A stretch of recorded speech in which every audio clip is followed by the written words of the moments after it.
গত ডিসেম্বর মাসের প্রথম 28 দিনে দেশে এসেছে 242 কোটি 5 লাখ মার্কিন ডলার রেমিটেন্স, যা বাংলাদেশি টাকায় প্রায় 29,772 কোটি টাকা, প্রতি ডলার 123 টাকা হিসাবে। এই হিসাবে প্রতিদিন গড়ে দেশে এসেছে 8 কোটি 64 লাখ ডলার রেমিটেন্স। গত রবিবার বাংলাদেশ ব্যাংকের হালনাগাদ প্রতিবেদন থেকে এ তথ্য জানা গেছে। প্রতিবেদনে বলা হয়, গত ডিসেম্বর মাসের প্রথম 28 দিনে দেশে এসেছে 242 কোটি 5 লাখ 50 হাজার মার্কিন ডলার রেমিটেন্স। আর গত নভেম্বর ও অক্টোবরের একই সময়ে রেমিটেন্স এসেছিল যথাক্রমে 205 কোটি 24 লাখ এবং 216 কোটি 44 লাখ ডলার। অক্টোবর ও নভেম্বরের তুলনায় ডিসেম্বরের প্রথম 4 সপ্তাহে রেমিটেন্স প্রবাহ বেড়েছে।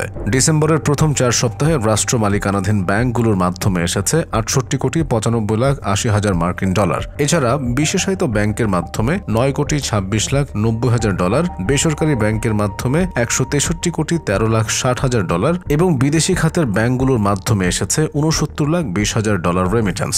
কেন্দ্রীয় ব্যাংকের তথ্য বলছে 22 থেকে 28 ডিসেম্বর পর্যন্ত দেশে এসেছে 41 কোটি 33 লাখ 20 হাজার ডলার। ডিসেম্বরের 15 থেকে 21 তারিখ পর্যন্ত দেশে রেমিটেন্স এসেছে 62 কোটি 58 লাখ 70 হাজার ডলার। 8 থেকে 14 ডিসেম্বর পর্যন্ত দেশে এসেছে 76 কোটি 49 লাখ 10 হাজার ডলার রেমিটেন্স। আর ডিসেম্বরের প্রথম সপ্তাহে প্রবাসীরা দেশের রেমিটেন্স পাঠিয়েছেন 61 কোটি 64 লাখ 50 হাজার মার্কিন ডলার। কেন্দ্রীয় ব্যাংকের তথ্য বিশ্লেষণে দেখা যায়, দেশের ব্যাংকগুলোর মধ্যে ডিসেম্বরের প্রথম 28 দিনে একক ব্যাংক হিসেবে সবচেয়ে বেশি প্রবাসী আয় এসেছে ইসলামী ব্যাংকের মাধ্যমে। ব্যাংকটির মাধ্যমে প্রবাসী আয় এসেছে 33 কোটি 42 লাখ 90 হাজার ডলার। প্রবাসী আয় আসার দ্বিতীয় অবস্থানে রয়েছে অগ্রণী ব্যাংক। ব্যাংকটির মাধ্যমে এসেছে 25 কোটি 43 লাখ 10 হাজার ডলার। এরপর সোনালী ব্যাংকের মাধ্যমে 19 কোটি 95 লাখ ডলার, ব্র্যাক ব্যাংকের মাধ্যমে 18 কোটি 2 লাখ 70 হাজার ডলার এবং ট্রাস্ট ব্যাংকের মাধ্যমে এসেছে 18 কোটি 50 হাজার ডলার। চলতি অর্থ বছরের প্রথম মাস জুলাইয়ে প্রবাসী আয় এসেছিল প্রায় 191 কোটি মার্কিন ডলার, যা গত 10 মাসের মধ্যে সবচেয়ে কম আয় ছিল। তবে অন্তর্বর্তী সরকার দায়িত্ব নেওয়ার পর থেকেই ক্রমান্বয়ে রেমিটেন্স প্রবাহ বাড়ছে। 2020 সালের জুলাইতে এসেছিল বিগত 5 বছরের মধ্যে সর্বোচ্চ রেমিটেন্স। সে মাসে প্রবাসীরা দেশে পাঠিয়েছিলেন 259 কোটি 82 লাখ ডলার রেমিটেন্স।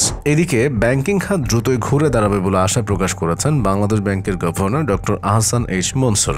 রোববার রাজধানীর বাংলাদেশ ইনস্টিটিউট অফ ব্যাংক ম্যানেজমেন্টের গোল্ডেন জুবিলি উপলক্ষে আয়োজিত সভায় এ কথা বলেন তিনি। গভর্নর বলেন, ব্যাংক খাতে বাংলাদেশ অনেক দূরে গিয়েছে, এতে কোনো সন্দেহ নেই। আবার অন্য দিক থেকে দেখলে এটাও বলতে হবে, ব্যাংক খাত যতদূর এগোতে পারত বা পুরো আর্থিক খাতটাই যতদূর এগোতে পারত সেটা আমরা পারিনি। আমাদের অনেক অর্জন সত্ত্বেও অনেক ব্যর্থতাও আছে। তিনি বলেন, যাই হোক, এটার মূলে একক কোনো গোষ্ঠী বা ব্যক্তিত্ব নয়। এটার মূলে আমরা সবাই হয়তো ভিন্নভাবে কাজ করতে পারতাম, সবাই হয়তো নিজেদের জায়গা থেকে চেষ্টা চালাতে পারতাম। এর আগে এক অনুষ্ঠানে গভর্নর বলেন, প্রেক্ষাপট পরিবর্তন হচ্ছে। প্রথম দিকে বলেছিলাম 10টি ব্যাংক দেউলিয়া হওয়ার পথে, কিন্তু সেগুলো এখন ঘুরে দাঁড়িয়েছে।